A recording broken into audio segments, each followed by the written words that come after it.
Kamkhona seyiphinde izolahla phansi isigulukudu uhodoba wesigebengu ebesilaphana e-Eastern Cape uyangabhara nyala odabuka ecofa imvana kuthiwa ubebize ukhukhulengqoqo umhlangano nabemboni ematekisi abeka imigomo nemibandela yezinto ezifunekayo kwazise ubephila kakhulu ngokuthola imali yokuvikela. Kuthiwa ubeqoqa 2,000 njalo ngolwesibili ebesefuna u-30,000 ekupheleni kwenyanga. Kubikwa ukuthi usuka emhlanganweni watholana phezulu namaphoyisa ehamba nonogada bakhe kwaba ongaphansi ongaphezulu. Omunye umthombo othembekile uthe uma ngabe silandisa ngalolu daba khona ey'nkundleni zokuxhumana wasilandisa wathi kuthiwa kukhona inkunsela iqotha qikile uswana sibomvana iqungequ unqabe egama layo nguyanga nyalaga kuthiwa ke bedume ngoba ngubharha kuthiwa binguthixo waseside C nezinye indawo ke eziphaluka ezingqongene neside C eKapa inguthixo wasecofa imvaba e-Eastern Cape ngoba kuthiwa abantu abavuyi xa besiva into yokubana ubulewe ngamapolisa. Fumana ke ingxelo ezithi ke bahlali namhlanje ucaba benemeeting lo mfana nonoteksi ecofa imvaba yobaxelela uba kusetyenzwa njani uba umuntu akayikhuphanga imali uza kwenzeka ntoni kuye iba imali ethile caba ke bephithizela pha equgqisa ke ngoba ucaba ke kukowabo pha amapolisa ava kufingxaki apha sinengxaki apha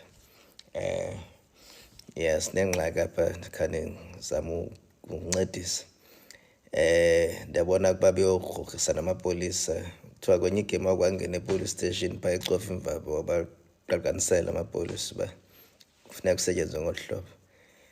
So ndabona ke namhlanje ubhalele endaweni erongo ngoba amapolisa athe ezama ukumisa ecofa imvaba kuba ke xa umntu eqhobile amapolisa awonishiwe kuthiwa lo mfana be-dangerous lo kakhulu.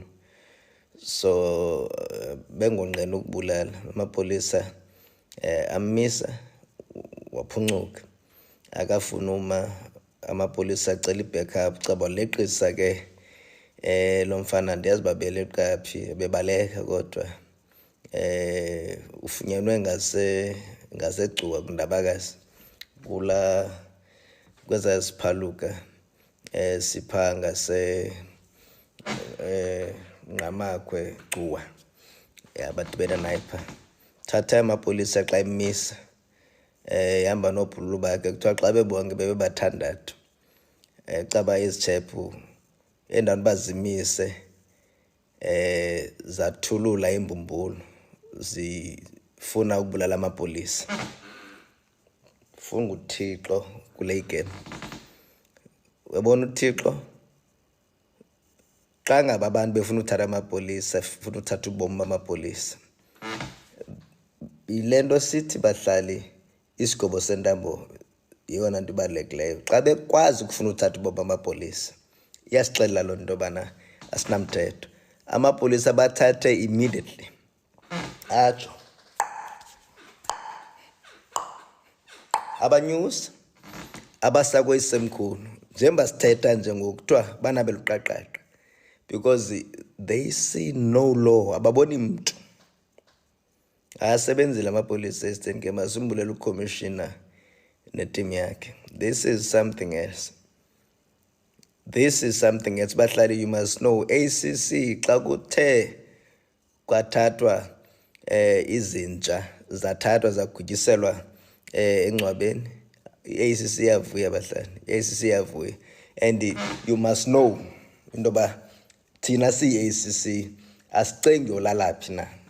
I-crime eMzantsi Afrika it has become a serious problem for ucwangco nesidima somntu omnyama eMzantsi Afrika, ngakumbi umntu omnyama. Sihleli kabuhlungu kwiindawo sihlala kuzo ngenxeni yabantu abazenza uthixwana kweli phakade. Siyabulela kakhulu amapolisa ase-Eastern Cape asebenzile kule game. Kuthiwa lo mfo unamatyala more than 20 and ungene more than 20 enantsikeni etrongweni, ephuma engena kukubulala, ukuzama ukubulala, ukugebenga, ukurobha, ukuthini. Inzima le meko. And ke ngoku kuthiwa bekuthiwa witnesses xa zawuwitnessa azibethe entloko. Either umuntu wawudutyulwa okanye athreatenisha or this. Phela icase ichithwe. Khona ke abo bantu besithi hayi kuthiwa ke bahlali kwenye igame yobanjwa lo mfana abahlali baphuma esides, hayi nimenza ntoni ntoni ngumntu wethu lo, inkokheli yethu. Imagine. So we need to partner community ngoba unoteksi xa uyijonga le meko uba xa kanti ngoba sele kuhlukunyezwa na unoteksi kulo mfo. Ngoba unoteksi used to work hand in hand namapolisa ne-community. We need to go back to basics. ACC bahlala ithi mase nesigobho sentambo kulunge endawo sihlala kuso. Kodwa funeka sime ngenyawo nathi sincedisane norhulumente. Makahamba yophumla ngapha koyisomkhulu ngoba icace babezengxamile uyophumla. Soze umuntu aphilisa abantu kabuhlungu kangaka ujonga ukuphila yena. Noko ayiyo le. Njengoba uyizola mlaleli wami ukuthi le nsizwa ezwakala umuntu ongazi ukuthi uyabonga noma uyajabula ukuthi kusale ingxenye yabantu abawu-6 enkundleni kubalwa naye-ke uNyala esigamekweni njengoba-ke bephikisana namaphoyisa noma bebelwisana namaphoyisa. Ngaphandle nje kokumosha isikhathi sakho mntwana esekhaya, ungayishare review yakho nawe indlela obona ngayo ubugebengu obenzeka ngayo la eSouth Africa since-ke kuhlaselwa iyigebengu ngalolu hlobo. Wena ubona kanjani noma-ke le ndaba wena uyizwa kanjani?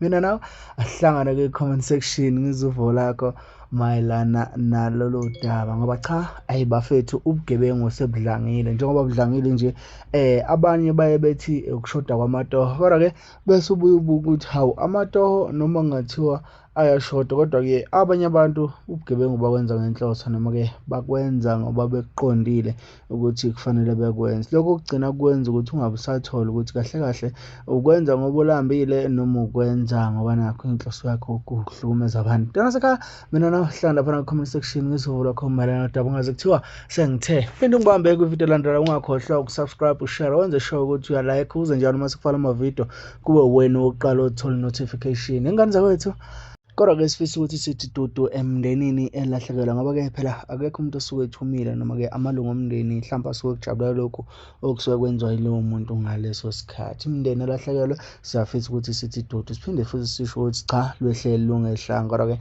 njengoba usuyizole nawe uvo longxenye yomphakathi ukuthi luthini. Angeke ngize ngiphawule kakhulu, wasihlangana kwi-comment section. Mina nawe ngibambe kwividiyo landelayo.